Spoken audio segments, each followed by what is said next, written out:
This wide dome structure rising up in the sky looks like any other temple in a land dotted with temples.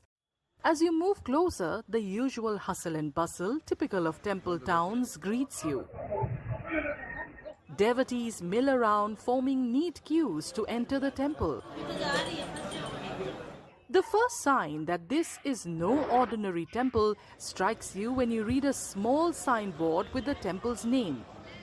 It is the renowned Karni Mata temple in Deshnok town, approximately 30 kilometers south of Bikaner. What makes the temple unique are these rats, or Kabe as they are locally known. Living here in the thousands, the rats are as much a part of the temple as its presiding deity, Karni Mata.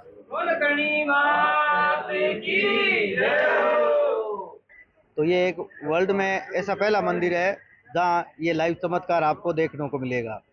इन काबों की वजह से जो भी यात्री यहाँ आता है और इसका झूठा जल लेता है तो कैसी भी बीमारी हो वो उसको ठीक हो जाती है और अनेक भक्त हैं जो इसका लाभ अभी तक उन्होंने उठाया है।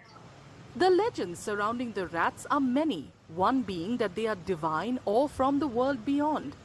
No wonder then that they are treated with great reverence by the devotees.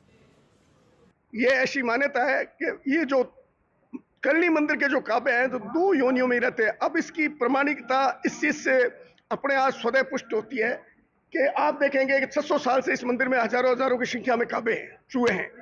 आज तक कोई बीमारी, महामारी, कोई संक्रमण नहीं है। इनके मरने के बाद में कोई स्मेल नहीं आती है। इनके मंदिर परिसर से बाहर नहीं जाते हैं। आप देखेंगे कि जो ये चूहों की वृद्धि दर है वो ग्रोथ दर ये मल्टीप्लाई होती है, गुणात्मक होती है। 4 से 16, 16 से 64 चूहे होते हैं। परंतु यहाँ आप देखेंगे कि इनकी संख्या भी बैलेंस है, नहीं तो 600 साल में पैर रखने को जगह नहीं हो।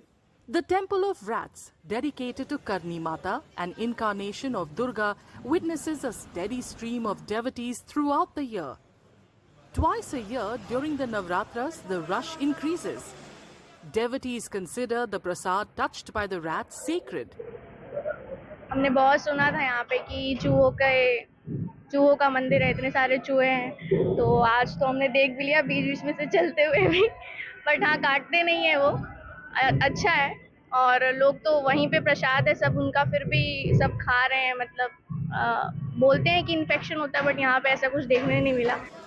Devotion is integral to the people visiting the temple, but so is the fascination of watching rats nibbling around the prasad thalis, scurrying through the courtyard and climbing the temple's grills.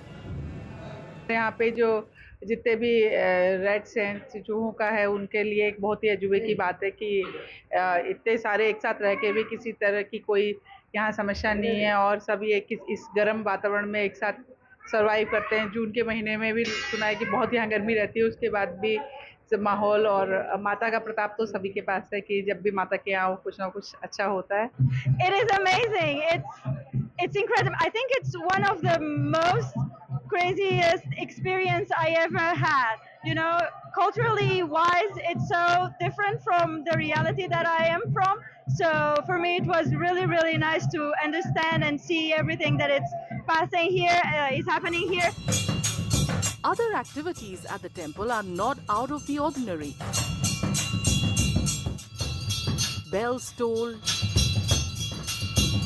drums beat, and devotees eagerly participate in the aarti. But there is one thing that can make the visit especially auspicious: spotting a white rat. लोग ये भी बोलते हैं कि अगर आपने सफेद चूहा देख लिया तो सब आपकी मानताएं पूरी हो जाती है। अभी तक हमको तो दिखा नहीं है, देख रहे हैं। बड़े सौभाग्य की बात है कि आज सफेद काबे के दर्शन हुए। मतलब अपने आप में एक बहुत बड़ा सौभाग्य है कि अगर आपको दर्शन होते हैं तो साक्षात मां के दर्शन हो रहे हैं। The 14th century temple attracts thousands of pilgrims and tourists every year. Its reverence for the rats is definitely the main reason behind its popularity, but so are its intricately carved panels, doorways and arches.